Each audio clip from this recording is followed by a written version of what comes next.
When it comes to coaching or even just performance review, video is a very useful and important tool for any driver.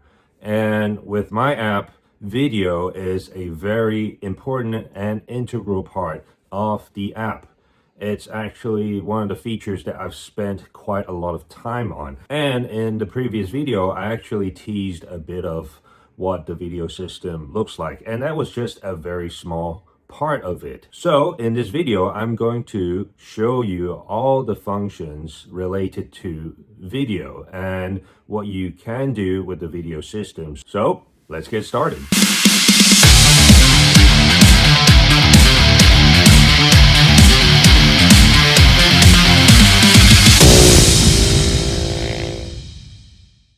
What is up, guys? Welcome to JS Racing. My name is Jason. This video is a part of a series that is going to be all about this new app that I'm developing, which is the JSR Studio app. Now, in this video, I'm going to talk about just the video subsystem of the app. Now, a lot of features that I'm going to be showcasing today, they aren't like revolutionary. You can definitely find them in many apps on the App Store, but I spent so much time on it, it just feels like it's such a big feature. Anyhow, so you be the judge. You can tell me if you think that is a big feature or a small feature or whatever, but either way, it's still going to be a very useful tool paired up with the analysis function. So anyway, so let's get started.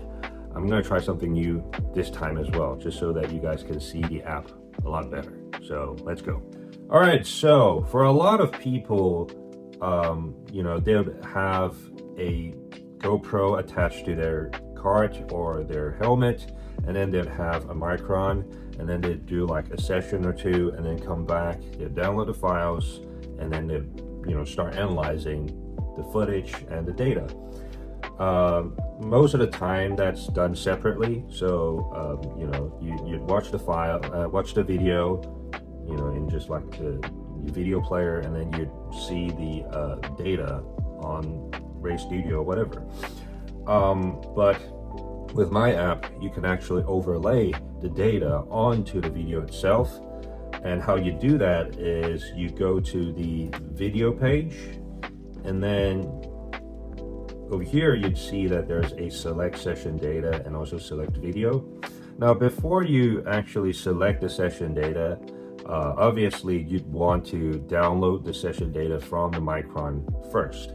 So once you've downloaded it, and then you click onto the import session button or open session, you'd see that there are two tabs. One is stored sessions and the other one's browse files. Now the difference is stored sessions is any session data that was downloaded by this app and stored locally. Browse files, I think it's more like an edge case, but for me, when I was developing the app, because I was transferring so many of the data from my previous PC, that I decided that it would be a useful function as well, because this is where you would browse for XRK or XRZ files that is stored somewhere else on your computer, or maybe even on a thumb drive. But if you exclusively use this app to download data from the Micron, this would be quite redundant in the long term.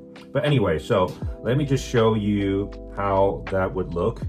So for example, if I click the Sarno data, and next step, you would want to select your video. But before you select the video, there is a guard on this page where if you select a video that is of the wrong GPS location and the wrong time, it will prompt you that you're selecting a completely different location, whatever. Are you sure you want to proceed? You can still proceed, but it will remind you that you're selecting the incorrect video.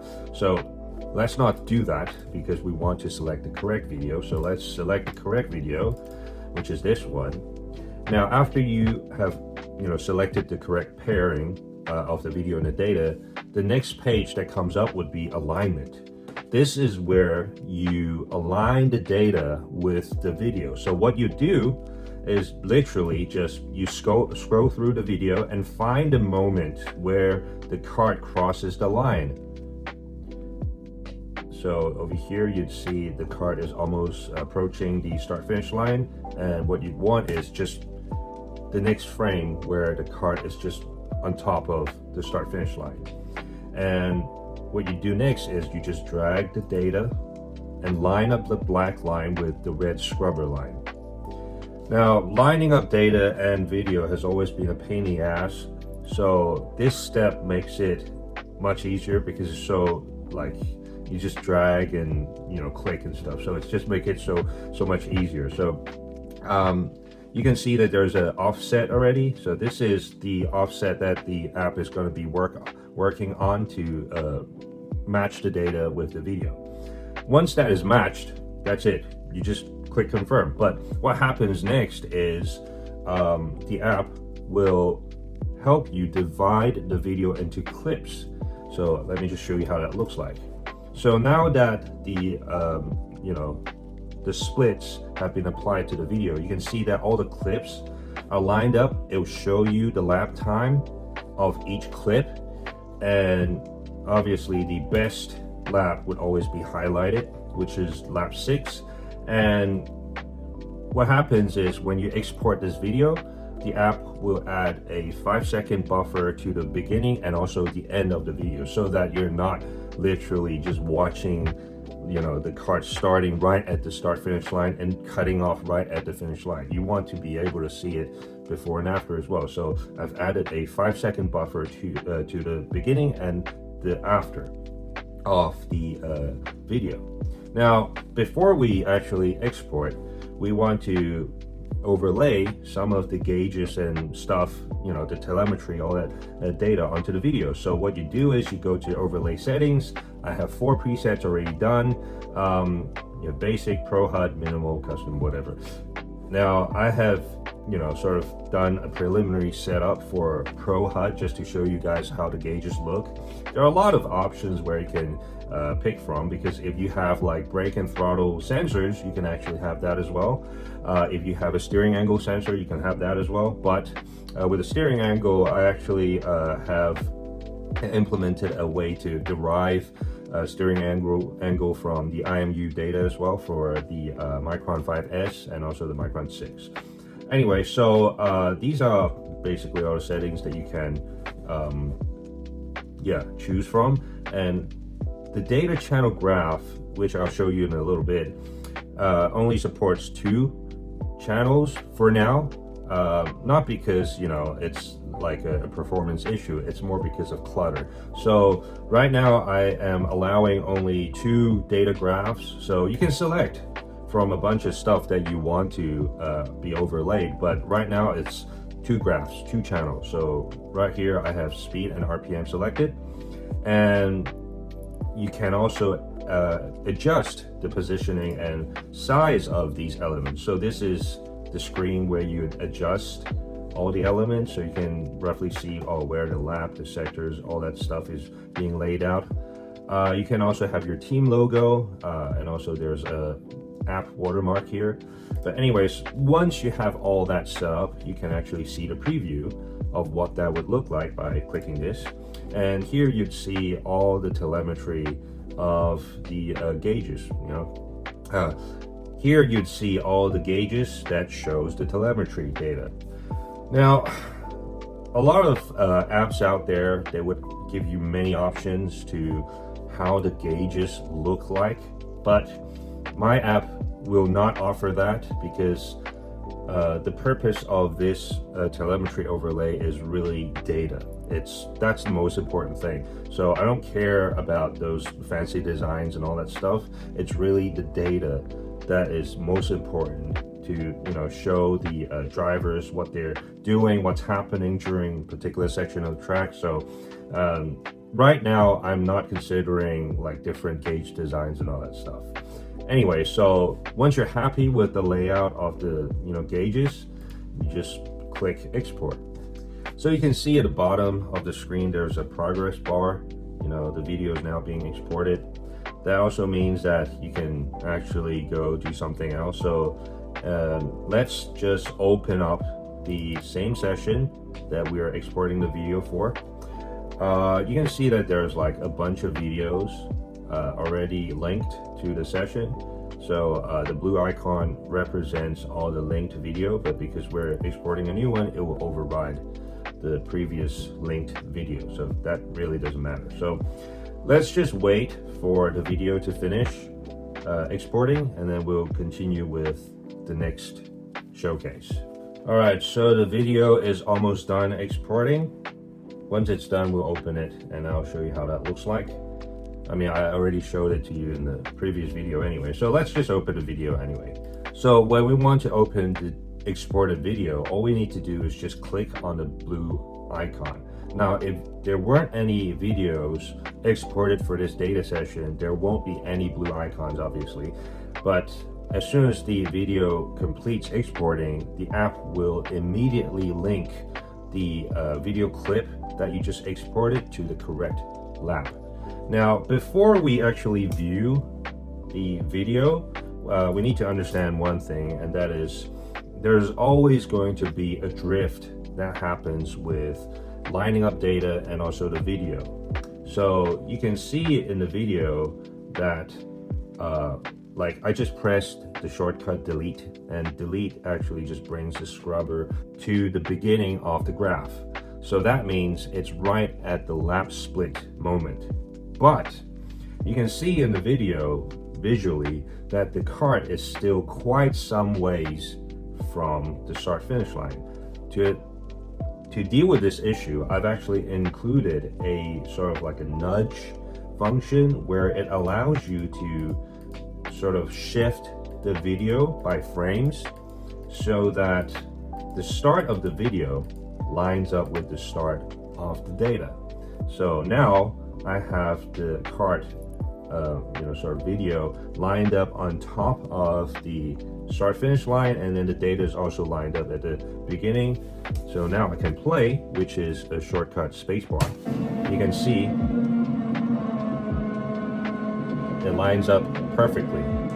Now, for those with a keen eye and really great hearing, is that when I was playing the video, the data that was overlaid on the video itself and also the sound of the RPM didn't quite match up.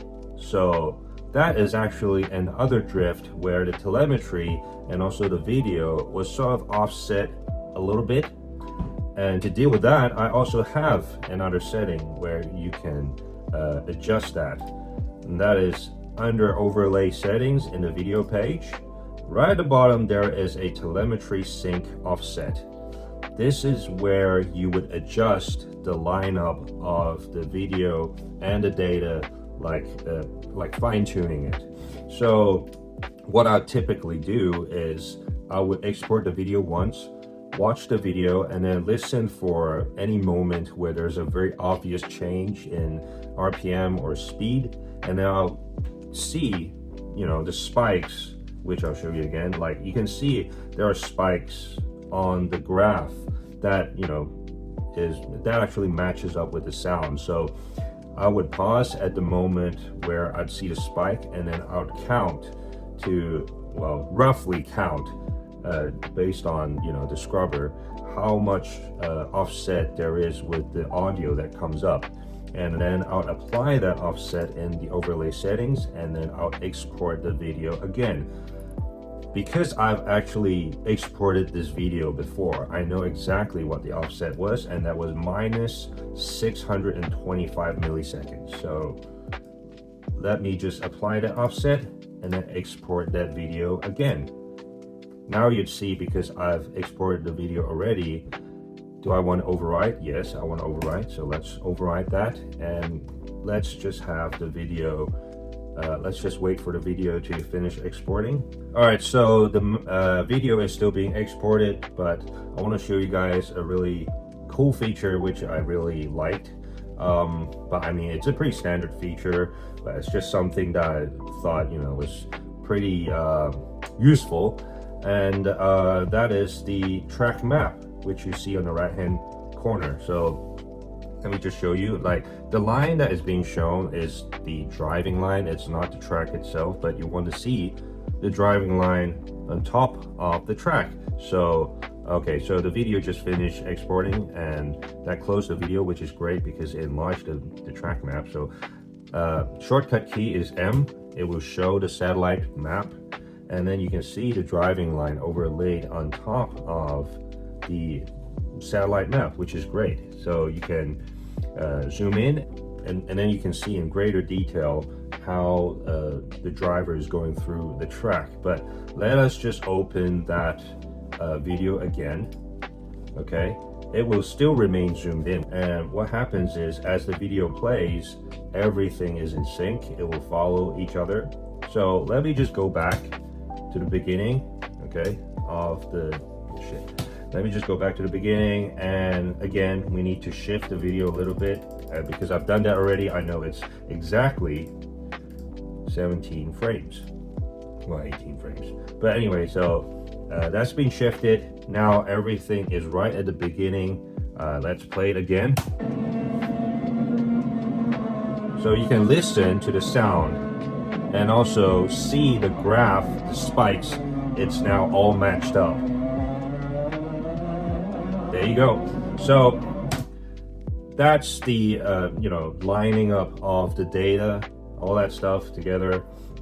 Now, if you have multiple videos produced, which you can see this session does have, what we can do is have a dual video mode. Now, it doesn't just work with a single session. It works with multiple sessions as well. So if you have another session, like another set of data with their own linked video that is from a different driver, you can turn on those videos and compare them to each other with the data graph there as well. So let me just open another video. So here you see two videos side by side. We can go back to the beginning where, it's starting from the start finish line. And then you can play back and you can see two videos together, and then you can pretty much see what each driver is doing. Now, if we enlarge the map a bit more and then we zoom in a little bit more, go back to the beginning, you can see the driving line together with the video and also the data. And you can see where, the second driver is actually lagging behind. And yeah. And obviously the driving line matches up completely with the video on where the cart is traveling and all that stuff. So yeah, I mean, it's just a very, very useful feature for when you want to compare data and then compare what all the other drivers are doing. Now, in this particular video, the driver had their camera mounted on a helmet. Normally, people would mount it on their cooler, which you'd then be able to see the braking and accelerator and all that stuff. But this view is still pretty good because you can see the driving line clearer. So yeah, I mean, it doesn't really matter. At the end of the day, yeah, this is just personal preference. All right, so that's it for the video feature. I hope you guys liked it and blah, blah, blah. Nah, I'm just joking, man. The video feature is not done yet. I don't want to make this an hour-long video, so I'm gonna cut it off here. I'm gonna start recording the next section immediately. And when I post it, you guys will see the next video section immediately because I'm gonna be posting them together. So yeah, bear with me. I'll see you in the next one. Peace, guys.